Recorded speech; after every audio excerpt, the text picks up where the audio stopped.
Hundreds of bills are headed for the governor's desk to either sign or veto now that the regular legislative session is wrapped. Well, one bill he will consider would allow students to deliver inspirational messages at public school events. We are finding what's in the so-called school prayer bill is already happening in most of our public schools. We are also hearing sharp criticism of it.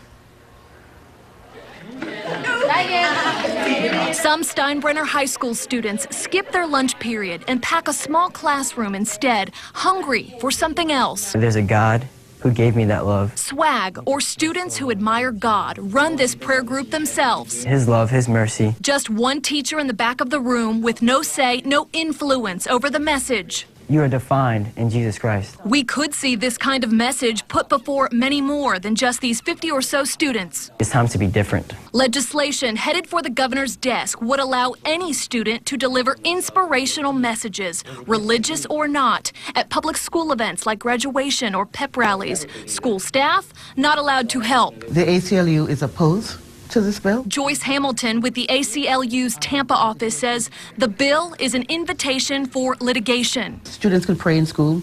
You know, the First Amendment, right, protects that. But our concern is what happens when you have a captive audience. Who makes that determination? What constitutes an inspirational message? Students made the call the day we visited Swag, these as inspirational messages. You can still be a man and cry, I can tell you that much. And these too. Masturbation.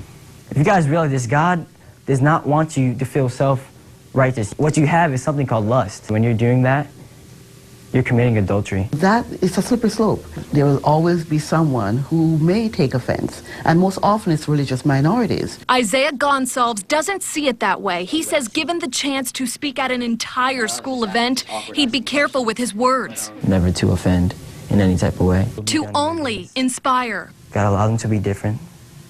I don't want this just to stay in this class. And all of God's people say, Amen.